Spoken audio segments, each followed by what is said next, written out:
Glórias a Deus, glórias a Deus. Todo pastor vai se encontrando aqui, Aqui né? já me achei, já me encontrei. Bom dia a todos, vamos lá? Hoje, Vamos dia lá. 26 de outubro de 2020. Agora são 9 horas e 4 minutos, quase. Hoje nós estamos atrasados, hein? Tá ok? E nós vamos aqui então compartilhar, né, a devocional de hoje, Efésios capítulo 3, tá? São apenas, lembrando que o livro de Efésios são 5 ou 6 capítulos, se eu não me engano. E nós já estamos na metade dele essa semana, concluímos mais um livro da Bíblia. Vamos lá então, pastora, vamos começar? Vamos lá então. E agora... Bom dia, meu filho ali, ó. Oh, Brian, Deus abençoe, Brian. Capítulo 3, né, pastor? Isso aí. Vamos lá então. Por esta razão, oro eu, Paulo, prisioneiro de Cristo Jesus, em favor de vocês, gentios. Certamente vocês ouviram falar da responsabilidade imposta a mim em favor de vocês pela graça de Deus. Isto é, o mistério que me foi dado a conhecer por revelação, como já lhes escrevi em poucas palavras. Gente, então... Novamente, quem para quem, né? Isso, tá? Né? Paulo, né? Lembrando que ele estava em Roma, né? Preso. Lembra que ele faz aquela... Em Atos dos Apóstolos nós estudamos isso. Ele faz aquela viagem desastrosa de navio e agora então ele chega em Roma, né? Depois, Líria de Patmos e Patmos depois para Roma, mas ele fica ali preso esperando, né? Falar com César, ele fica ali algum tempo. Então, nesse período ele fica escrevendo, né? As cartas, né? Para várias cartas. E a carta para os Efésios é uma dessas. Então, por isso que aqui ele identifica dizendo assim, por esta razão eu, Paulo, né? E ele fala, prisioneiro de Cristo Jesus em favor de vocês, ou seja, né, esse prisioneiro é no sentido assim que estou preso a ele, mas também no sentido literal, porque ele também estava preso em Roma. Então ele está dizendo assim, eu estou aqui preso, mas eu posso escrever, né, do amor de Jesus, enfim, das coisas do Senhor. Você vai observar que o capítulo 3, em favor de vocês gentios, então aqui a gente vai ver que talvez o tema central aqui até do capítulo 3 é justamente essa unidade, né, dos gentios e os judeus, né, porque havia uma separação, né, então aqui vai haver uma unidade, vai dizer por quê, quando, por quê, né, desde onde e assim por diante, tá? Então, deixa eu ver se tem mais alguma coisa aqui. Eu acho que a princípio, assim, daí vai falar de um tal de mistério. Observe que até os primeiros 7, 8 versículos fala no mínimo umas 3 ou 4 vezes a palavra mistério. Então ele fala muito em cima desse, porque tem um mistério, eu sou o cara do mistério, tá? E também a gente vai entender um pouquinho o que ele está querendo dizer acerca disso, tá bom? Vamos lá então. Ao lerem isso, vocês poderão entender a minha compreensão do mistério de Cristo. Esse mistério não foi dado a conhecer aos homens de outras gerações, mas agora foi revelado pelo Espírito aos santos apóstolos e profetas de Deus, significando que, mediante o Evangelho, os gentios são co-herdeiros com Israel, membros do mesmo corpo e co-participantes da promessa em Cristo Jesus. Então, assim, o que ele está falando? Ele está falando desse mistério. Ele fala que esse mistério tem a ver com o Evangelho. Ele fala que antes não fora conhecido, mas agora, né, o Evangelho faz conhecer mediante a Cristo. E daí ele começa o verso 6, significando que mediante o Evangelho, ou seja, por causa das boas novas, por causa de Cristo, né, os gentios são co-herdeiros com Israel, ou seja, são tão herdeiros quanto. Né? Por que acontece? Era muito separado essa coisa, né? O povo de Deus e o resto. Tá? São coparticipantes da promessa. E hoje eu ouvi, eu não lembro se foi o Augusto Nicodemo, se foi o Hernandes Dias Lopes, que ele falou assim, que são teólogos, né? Presbiterianos, e ele falou assim, gente, interessante, tem coisas que a gente não para pensar. Porque assim, dá aquela impressão assim, judeu como povo de Deus, né? E o gentio como o resto que... por um acidente, porque o povo de judeu não aceitou a revelação de Jesus, né, eles foram enxertados. Tipo assim, sobrou para eles. Né? Agora, quando você para pensar lá em Abraão, no chamado de Abraão, ele falou assim, Abraão, você vai ser pai de nações. Nações não é um povo, entendeu? Nações é todos. Né? Então, assim, o que daí ele vem desenvolvendo a ideia? De que quando no capítulo 1 fala da predestinação, da eleição, quer dizer, Deus elegeu a todos. Fica bem claro que Deus ele quer que todos sejam salvos. Deus quer que todos, né, sejam herdeiros dele, todos. Mas, né, e aqui o versículo 6 diz assim, ou 7, não 6, diz assim, significa a medida que mediante ao Evangelho né? Os gentios são cordeiros. Mediante, assim, à medida que as coisas foram acontecendo. Então, na verdade, assim, Deus, ele elegeu todos, né? Os gentios, os judeus, mas uns começaram antes, é isso que está querendo dizer. Então, os judeus, mas à medida que o tempo passa, as coisas, tá? Então Deus vai inserindo. Então, agora, quando Paulo fala assim, eu sou o pregador deste mistério, né, que antes ele não fora revelado, mas agora foi, ele está dizendo assim, chegou o tempo onde Deus insere os gentios e ele me escolheu como um apóstolo para os gentios. Tá? Então ele começa a explicar, tipo, por que eu estou pregando para os gentios, por que Pedro pregava para os judeus, por exemplo. Né? Ele fala, não, porque é um mistério que Deus, para este tempo de agora, né, e que nós temos que exercitar aquilo que o Senhor pede para nós. Não sei se me fiz claro, mas qualquer dúvida você pode perguntar. Deste evangelho, tornei-me ministro pelo dom da graça de Deus, a mim concedida pela operação do seu poder. Embora eu seja o menor dos menores de todos os santos... esse aqui eu já li, né? Mas só um pouquinho, o 7. Você viu o que ele diz? Ó, deste evangelho, eu tornei-me ministro. Então ele está, né, se apresentando, são as credenciais dele. Paulo está dizendo, que evangelho é esse? Esse evangelho que é pregado hoje em dia. Que foi algo concedido pela operação do poder dele. Exato. Né? Embora eu seja o menor dos menores de todos os santos, foi-me concedida esta graça de anunciar aos gentios as insondáveis riquezas de Cristo e esclarecer a todos a administração deste mistério. E aqui é o seguinte, esclarecer a administração é o seguinte, é como se movimentar nesse mistério de Cristo. Né? Como os judeus tinham uma lei que dizia como eles tinham que se movimentar. Agora Paulo está dizendo assim, eu preciso explicar para os gentios isso. como é a movimentação deles, que é diferente, né? que é um pouco diferente. Né? Tá? Vamos lá. Esclarecer a todos a administração desse mistério, que durante as épocas passadas foi mantido oculto em Deus, que criou todas as coisas. A intenção dessa graça era que agora, mediante a igreja, a multiforme sabedoria de Deus se tornasse conhecida dos poderes e autoridades das regiões celestiais. Só um pouquinho, amor. Porque eu digo para vocês, irmãos, às vezes que eu falo assim, a maneira de Paulo falar é muito difícil para a gente entender, visto o andar que ele está do prédio. Ele vê lá da cobertura, enquanto às vezes a gente está aqui no primeiro andar e a visão é bem diferente, mas tem a ver, nós estamos tudo no mesmo prédio, mas é a posição que cada um está. Então, versos 10, ele fala a intenção dessa graça, tá? Então ele começa a clarificar para nós, tá? É o que a multiforme sabedoria de Deus se tornasse conhecida pelos poderes e autoridades nas regiões celestiais. Ou seja, ele está dizendo assim, há uma multiforme sabedoria de Deus a ser revelada, né? Tá? Conhecida sim dos poderes, dos anjos, das autoridades, tá? Porém para nós não, né? Você já chegou a ler 11? Não. Então vamos lá. De acordo com o eterno plano que ele realizou em Cristo Jesus, nosso Senhor, por intermédio de quem temos livre acesso a Deus em confiança pela fé nele.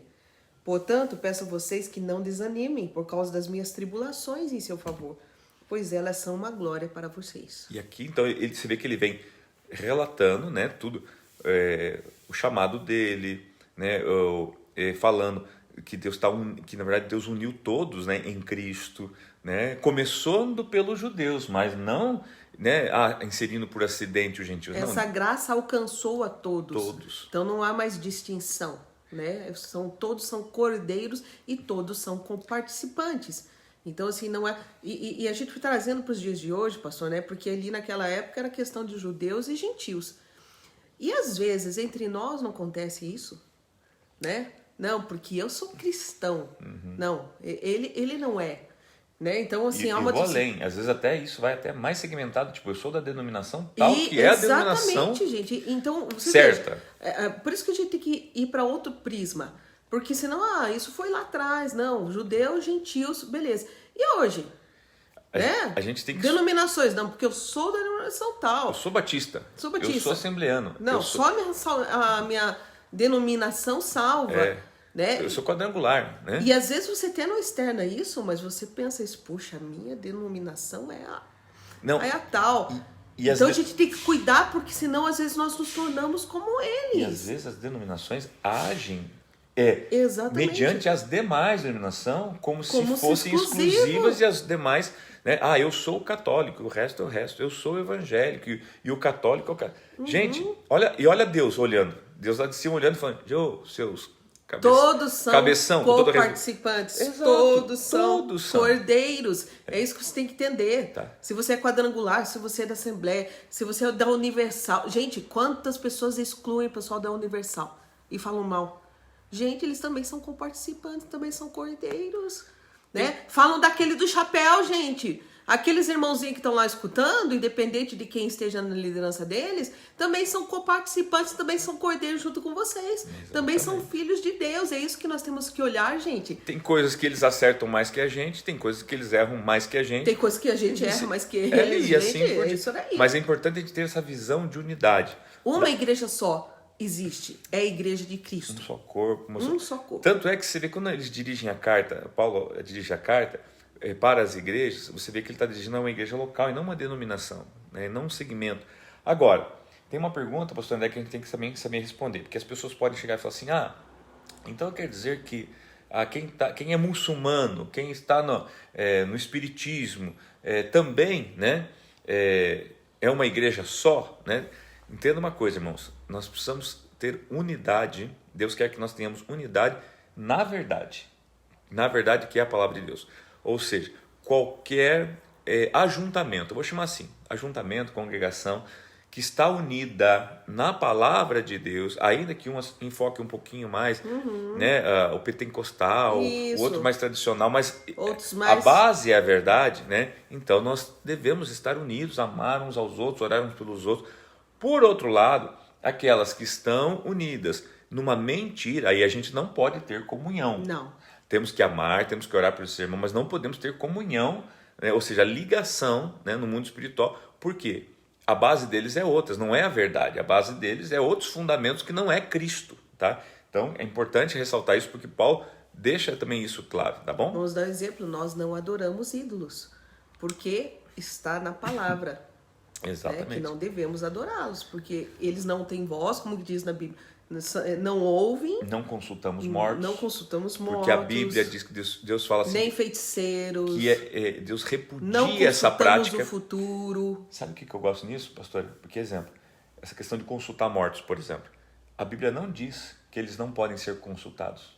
A Bíblia diz que Deus repudia quem faz isso. Então, você vê o seguinte, que quem faz isso está indo contra uma palavra de Deus. Exatamente. Né? Então, assim, é isso que a gente precisa entender. Porque tem gente que fala assim, mas será que é tudo mentira mesmo? Mas será que não é gente que morreu mesmo? Será que... Afinal de contas, eu quero falar tanto lá com meu filho que morreu, com meu pai que morreu. Gente, eu passei para o Espiritismo que eu fui lá para falar com meu pai que morreu. Tá? Só que, assim, independente se é um demônio que eu estou falando com ele, ou se seja quem for, tá? Tem uma palavra de Deus. Deus fala que ele repudia os médiuns e quem consulta os mortos.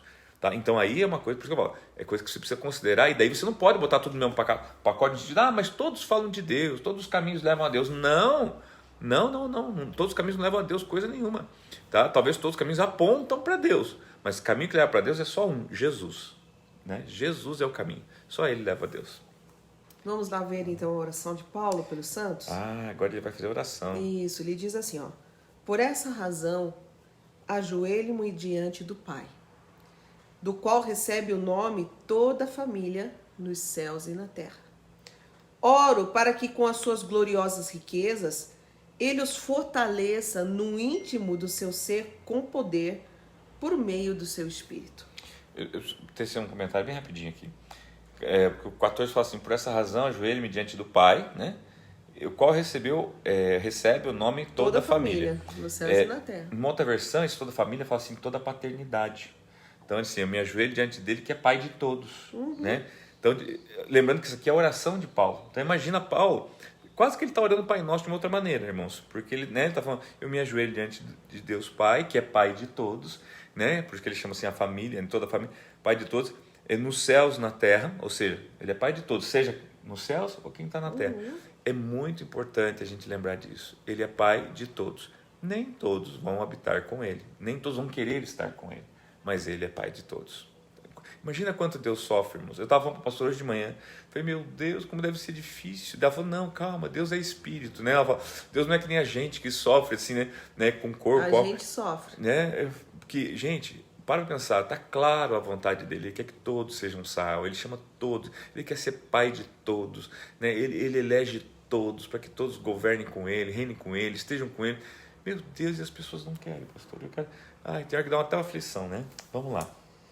Ora para que com as suas gloriosas riquezas ele os fortaleça no íntimo do seu ser com poder por meio do seu Espírito, para que Cristo habite no coração de vocês mediante a fé. E oro para que, estando arraigados e alicerçados em amor, vocês possam, juntamente com todos os santos, compreender a largura, o comprimento, a altura e a profundidade, e conhecer o amor de Cristo que excede todo conhecimento, para que vocês sejam cheios de toda a plenitude de Deus. Queridos, então, observe que aqui, né, ele continua orando, né, e ele fala que ele pede para que sejamos fortalecidos no íntimo do nosso ser, né, com poder e por meio do Espírito Santo. Ele diz, então, entenda que nós precisamos ser fortalecidos no nosso íntimo. Só que a única pessoa que fortalece, consegue fazer isso, é o Espírito Santo. Tá? Então, a gente precisa pedir diariamente, Espírito Santo me ajuda, Espírito Santo me fortalece no meu íntimo, me ajuda, né? Algo que Paulo já orava e a gente deve continuar orando por isso. Ele fala assim, para que Cristo habite, né, em cada um de vocês, nos corações, mediante a fé.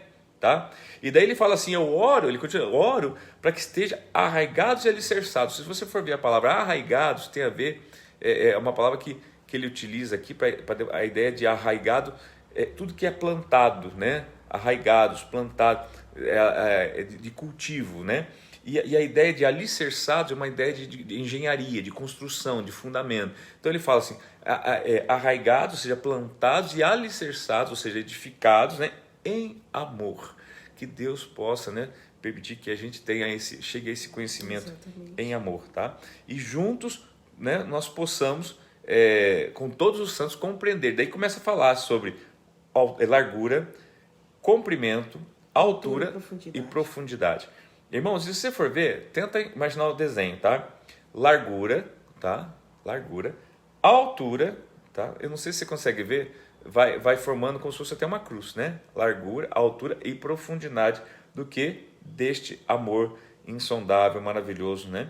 E o verso 19, conhecer o amor de Cristo que excede todo conhecimento, né? Está acima de todo conhecimento que você possa imaginar, para que nós sejamos cheios dessa plenitude dele. Plenitude de Deus. Aquele que é capaz de fazer infinitamente mais do que tudo que pedimos ou pensamos, de acordo com o seu poder que atua em nós. A ele seja glória na igreja em Cristo Jesus, por todas as gerações, para todos sempre. Amém. Lembrando que é a oração de Paulo. Paulo está orando, né? Então é uma oração, é uma intercessão que ele está fazendo pelos gentios de Éfeso, né? Pelas pessoas de Éfeso, né? E aqui o verso 20, então, né? Ele fala assim, aquele coroando, que é capaz. Né, esse texto falando sobre a questão de ele faz infinitamente mais do que aquilo que você pede. E talvez aqui responde algo para você nessa manhã. Será que Deus pode fazer alguma coisa por você? Que você pedir para Ele? Será que Deus pode fazer alguma coisa por mim? O texto está falando assim, Ele não só pode fazer... como Ele faz infinitamente mais. Infinitamente mais. Daí a segunda pergunta que nós fazemos, que bom, mas como? Como é que Deus vai fazer? Segundo o poder. O poder de quem? Dele. Mas está onde esse poder? Que atua em nós. Que atua em nós. Uma outra versão fala que opera em nós, através de nós. Quer dizer, há um poder dentro de você. Chamado Espírito Santo tá? E que vai entregar a você tudo que você pedir. Infinitamente mais. Isso é poderoso. Se pela fé você alcançar isso, né? Hoje vai ser uma bênção muito grande na sua vida. Acontece que às vezes as pessoas não creem no poder que elas carregam. Nem se dão conta daquilo que carregam. Exatamente, pastor, é bem isso. Não dão conta, não sabe, não faz ideia do poder que carrega. Né? E daí como é que você vai esperar algo que você não sabe? Né? Como é que você espera algo que você não sabe que tem? Que já está em você. Então você precisa... Está aí aquilo que você precisa. Boas novas. Creia, está em você. Tá? Só deixa isso vir para fora, de dentro para fora. Esse poder que já está dentro de você. Como uma dinamite, né? Permita ele fazer isso. É algo poderoso, bombástico. Assim. Esse poder se explodir como uma dinamite, que a pastora falou, né? Dentro de você. Amém? E daí ele encerra, né, justamente glorificando a Deus, né? A ele seja glória na igreja, em Cristo, por todas as gerações, para todos sempre. O amém. Né? Que você possa nesse dia conhecer a altura, a largura, a profundidade do amor do Senhor. Exatamente. E compreender o poder que você carrega. Que fará com que você alcance muito mais daquilo que você pede ou daquilo que você pensa. Exatamente. Gente, nós estamos tendo um privilégio de estudar juntos a palavra do Senhor todas as manhãs, capítulo a capítulo, livro a livro, tá? Então, se você não pode ver ao vivo, você pode acompanhar depois pelo YouTube, Franz Alex Oficial. Inscreva-se, clica no sininho, você vai receber depois a notificação e pode assistir depois. Rapidinho, 20, 25 minutos, nós conseguimos estudar um livro juntos e meditar nele. É claro que o Espírito Santo daí vai tirar mais coisas para você e você vai aprender mais coisas, mas a gente precisa de um empurrãozinho, né? Esse é o de hoje. E esse é o de hoje. Obrigado a todos, Deus abençoe. Vamos lá dar um abraço no